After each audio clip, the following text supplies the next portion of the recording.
नमस्कार, आप सभी का स्वागत है न्यूज 24 के फेसबुक पेज और यूट्यूब चैनल पर। मैं हूं आपके साथ विपनेश माथुर, मेरे साथ हैं मेरे वरिष्ठ सहयोगी सुकेश रंजन। आज की सबसे बड़ी खबर यही है कि कुख्यात अपराधी विकास दुबे को उज्जैन से गिरफ्तार कर लिया गया है, लेकिन कानपुर के बिकरू गांव में हुए एनकाउंटर के बाद पूरे 7 दिन लगे हैं उसकी गिरफ्तारी में। इन 7 दिन में विकास दुबे कहां रहा, कितना बड़ा उसका नेटवर्क था, कितना स्ट्रांग था, किन लोगों ने उनकी मदद की, क्योंकि कानपुर से निकलकर वो कई जगह पहुंचा। और आप जानते हैं कि 3 राज्यों की पुलिस की पैनी नजर उस पर थी, लेकिन सभी की आंखों में धूल झोंककर वो उज्जैन पहुंच जाता है अचानक से और वहां पर उसकी गिरफ्तारी होती है। लेकिन कैसे तमाम बॉर्डर को क्रॉस करते हुए निकलकर वो कड़ा घेरा तोड़ते हुए कैसे वहां तक उसकी पहुंच हो जाती है, ये बड़ा सवाल है अपने आप में। तो ये पूरे 7 दिन का घटनाक्रम आपको आज हम समझाने की कोशिश करेंगे कि कौन कौन लोग उसके संपर्क में आए और कैसे उसने अपना जाल बिछाया, कैसे वो पुलिस से ज्यादा शातिर निकला।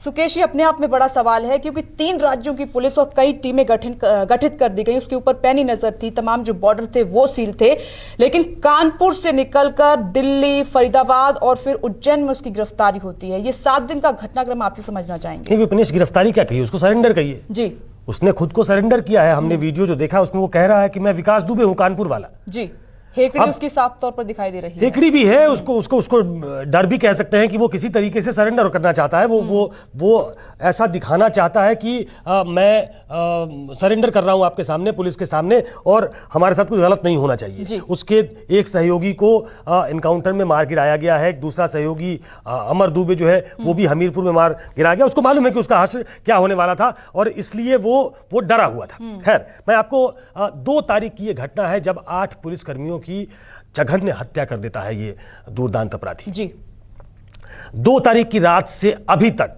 ये कहां था, कैसे बचा, कैसे पुलिस की गिरफ्त से दूर रहा, कैसे पुलिस की आंखों में धूल झोंकता रहा, कैसे Uttar Pradesh police, Delhi police, Haryana police, Madhya Pradesh police, कोई इसको तलाश नहीं पाई।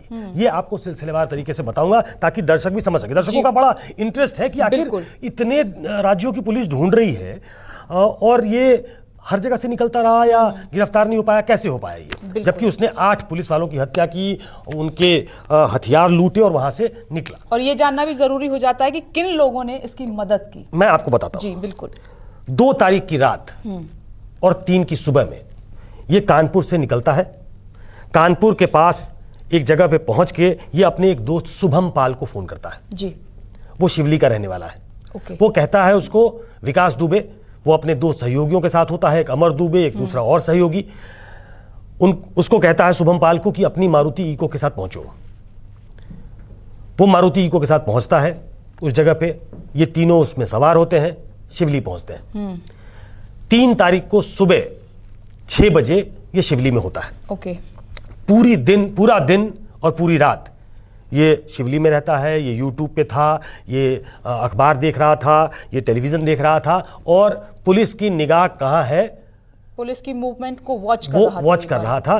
पुलिस इस पे निगाह बनाना चाहती थी, इसने पुलिस पे निगाह बनाया हुआ था खबरों के माध्यम से। 3 तारीख को पूरे दिन में वहीं रहता है, पूरी रात वहीं रहता है। 4 तारीख को पूरे दिन वहीं रहता है। 4 तारीख को रात में करीब आधी रात को एक शुभम पाल जो है एक स्लीपर बस में 3 टिकट बुक कराता है दिल्ली के लिए। कहां से ये बस बोर्ड करते हैं, ये जालौन चौराहा है, एक औरैया जालौन चौराहा, वहां आता है, वहां पे ये बस में बैठता है तीनों। वहां से निकलते हैं, ये 4 तारीख रात की बात है। 5 तारीख को ये पहुंचता है दिल्ली, आनंद विहार। यानी 2 दिन ये शिवली में ही रहा है। 2 दिन तक शिवली में रहता है। 2 दिन तक वॉच करता है कि आखिर खबर क्या चल रही है, आखिर उसको कौन ढूंढ रहा है, आखिर पुलिस की तैनाती कहां है। अब इस दौरान शुभम पाल तो सीधे सीधे उसका मददगार था, लेकिन क्या उसको और लोग भी मदद कर रहे थे, इसकी तफ्तीश अभी जारी है। लेकिन शुभम पाल सीधे सीधे मददगार था, जिसने इसको वहां से उठाया, शिवली ले गया, 2 दिन तक अपने घर पे रखा और उसके बाद इसकी टिकट कराई तीनों की, और तीनों को भेजता है आनंद विहार। आनंद विहार पहुंचता है ये, आनंद विहार में फ्रेश होता है ये। उसके बाद एक बस लेता है, पहुंचता है फरीदाबाद। आनंद विहार से फरीदाबाद पहुंचता है। आनंद विहार दिल्ली में है। आनंद विहार, दर्शकों की सुविधा के लिए बता दूं कि आनंद विहार दिल्ली का एक बस अड्डा है, जहां पहुंचता है। दिल्ली में कई बस अड्डे हैं, आनंद विहार बस अड्डे पे पहुंचता है, वहां से एक बस लेता है फ्रेश होने के बाद और पहुंचता है फरीदाबाद। फरीदाबाद में उसका एक जानने वाला है, जो लोग गिरफ्तार हो चुके हैं, एक श्रवण मिश्रा और एक अंकुर मिश्रा। यहाँ से इसकी हरियाणा में एंट्री हो जाती है। यहां से फरीदाबाद हरियाणा में एंट्री हो जाती है। ये दरअसल पहुंचना कहीं और चाह रहा था। कहां चाह रहा था ये बता दूं दर्शकों को। ये अंकुर मिश्रा को कहता है कि मुझे लेकर रोहिणी चलो। ओके। ये अंकुर मिश्रा के साथ बाइक पे सवार होता है और बाइक पे सवार होकर ये रोहिणी पहुंचता है। और रोहिणी दिल्ली में है। रोहिणी दिल्ली में है। तो फरीदाबाद से फिर ये हरियाणा से फिर ये दिल्ली में एंटर होता है जी। ये रोहिणी जाता है। रोहिणी में ये रवि पांडे नाम के एक व्यक्ति को ढूंढता है। अब एक जानकारी, रवि पांडे को ये क्यों नहीं ढूंढ पाया, इतना शातिर अपराधी? इसके पास फोन नहीं था। ये इतना शातिर था, इसको मालूम था कि फोन अगर मैंने इस्तेमाल किया तो मैं पकड़ा जाऊंगा, डिटेक्ट कर लेगी पुलिस।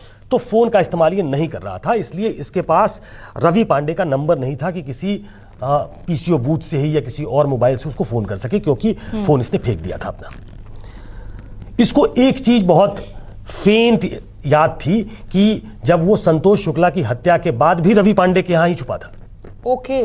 बीजेपी नेता संतोष शुक्ला की हत्या जी रवि पांडे के यहां छुपा था, ऐसा बताया जाता है, सूत्र ऐसा बताते हैं। तो ये इसको दो चीजें बहुत फेंटली याद थी कि वहां एक पंछी पेठा वाला था और एक मारुति का वर्कशॉप था। वो नहीं ढूंढ पाता जी। और हार के वो लौट जाता है फरीदाबाद। जब तक वो रोहिणी में था तब तक उसके दो लोग जो थे वो होटल का कमरा ढूंढ रहे थे और किसी तरीके से वो ओयो के माध्यम से एक कमरा ढूंढ लेते हैं।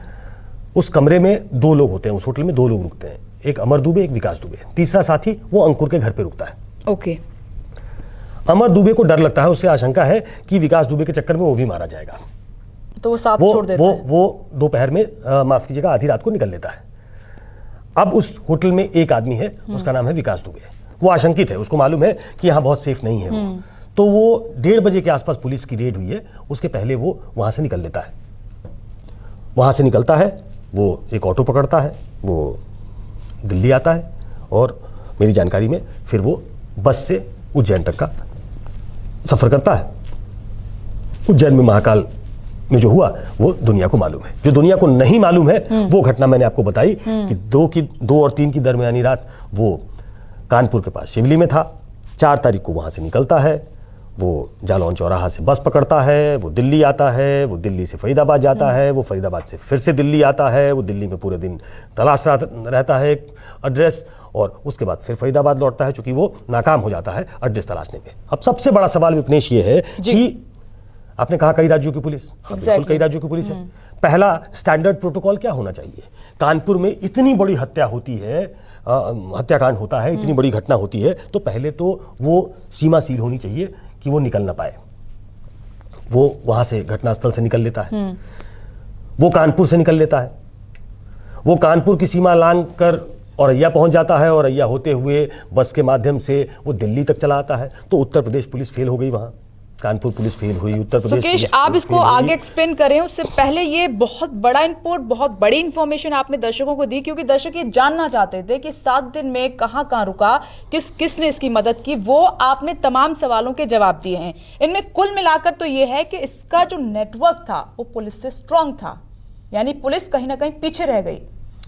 मैं ये नहीं कह सकता हूं कि पुलिस का नेटवर्क कमजोर था, पुलिस के लोग इससे मिले हुए थे। लेकिन ऐसे कैसे हो सकता है कि इतने राज्यों की सीमाएं लांघकर ये मूवमेंट वही कह रहा हूं, ये पुलिस पुलिस की कार्यप्रणाली पे टिप्पणी है। कोई भी एक पूरी संस्था से इंपॉर्टेंट या बड़ा या ताकतवर नहीं हो सकता है। वो शातिर था, वो पुलिस वालों को में अंदर लोगों को जानता था, इसी वजह से उसने इस घटना को अंजाम दे दिया। उसके शातिर होने का प्रमाण ये है कि वो कानपुर से निकलकर दिल्ली पहुंचता है, पूरे उत्तर प्रदेश की पुलिस को छकाता हुआ। तो ये जो मतलब ये उनका जो दे कॉट नैपिंग, पुलिस जो है अपने सहयोगी 8 सहयोगियों की जिनकी हत्या हो गई है, उसके बाद भी पुलिस इस तरीके से तत्पर नहीं थी कि वो एक विकास दुबे के नाम के गुंडे को पकड़ सके। अच्छा, एक और बड़ा सवाल है इसमें संरक्षण को लेकर, जो सोशल मीडिया पर तमाम दर्शक लिख रहे हैं कि इस अपराधी को, शातिर अपराधी को कोई बड़ा संरक्षण प्राप्त था, या फिर पुलिस महकमे से हो या फिर पॉलिटिकल हो। देखिए, आज इससे कितना इत्तेफाक रखते हैं आप? बिना किसी पैट्रोनेज के इतने सालों तक अपना साम्राज्य बढ़ाते जाना ये पॉसिबल नहीं है। अब ये दुर्भाग्य है, विडंबना है कि राजनीति में कोई भी पार्टी, कोई भी दल जो है वो दूध का धुला नहीं है। चाहे आप कांग्रेस ले लीजिए, बसपा ले लीजिए, सपा ले लीजिए, जो भी उत्तर प्रदेश में राजनीति कर रहे हैं, भाजपा ले लीजिए, इसने समय समय पे हर किसी की मदद की है, समय समय पे हर किसी से मदद ली है।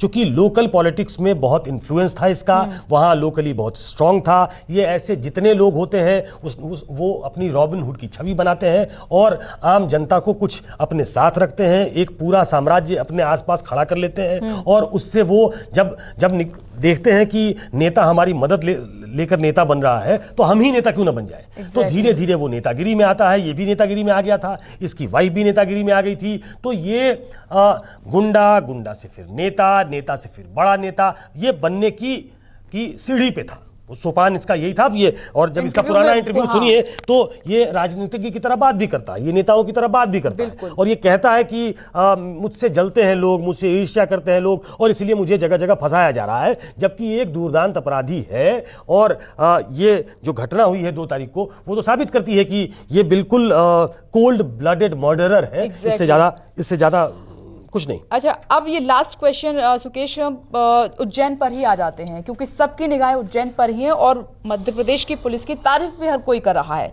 लेकिन जिस तरीके से 7 दिन तक ये नजर में नहीं आता है और अचानक से सुबह दर्शन करने जाता है और वहां बहुत आराम से अपनी गिरफ्तारी दे देता है और खुल्लम खुल्ला बोलता है कि मैं विकास दुबे कानपुर वाला, ना कोई डर, ना कोई इस तरीके का डर कि मैं मार दिया जाऊंगा या मेरे साथ अब क्या सलूक होगा। नहीं, मैं इसको इस तरीके से देखिए विपनेश, इसको इस तरीके से देखिए। मेरा सवाल मैं कंप्लीट कर लेती हूँ क्योंकि लगता नहीं है पूरा नाटकीय ढंग से सब कुछ हुआ है। तुरंत पुलिस आ जाती है, फिर मीडिया भी आ जाती है वहां पर, इतनी फास्ट सब कुछ होने लगता है वहां पर और कोई जल्दबाजी नहीं। वो उसकी वॉक देखकर, उसकी चाल देखकर आपको अंदाजा लग जाएगा कि भागने की कोई कोशिश नहीं। देखिए, एक तो वो बिल्कुल शातिर अपराधी है, तो उसका जो बॉडी लैंग्वेज है वो उसी अपराधी वाला है जी।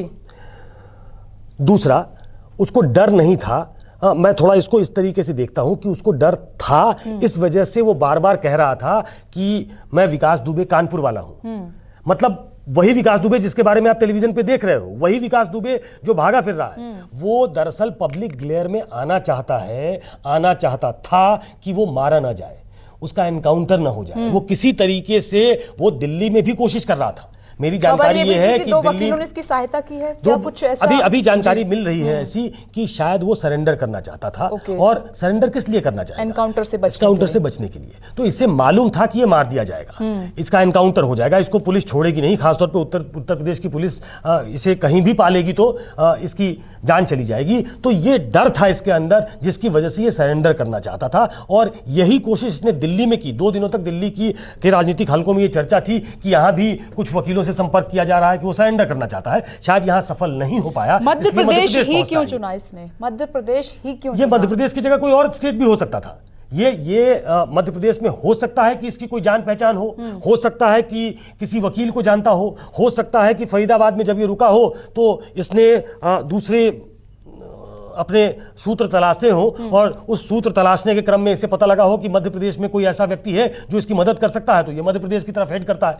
ये इस समय जान बचाने की फिराक में था कि किसी तरीके से मैं सरेंडर कर दूं। ये एक ही मिशन था इसका कि मुझे सरेंडर करना है, तो जो सरेंडर करवा दे वो वहां पहुंचना चाहता था और इसी खोज में, इसी हंट में वो मध्य प्रदेश पहुंचता है, मेरी जानकारी।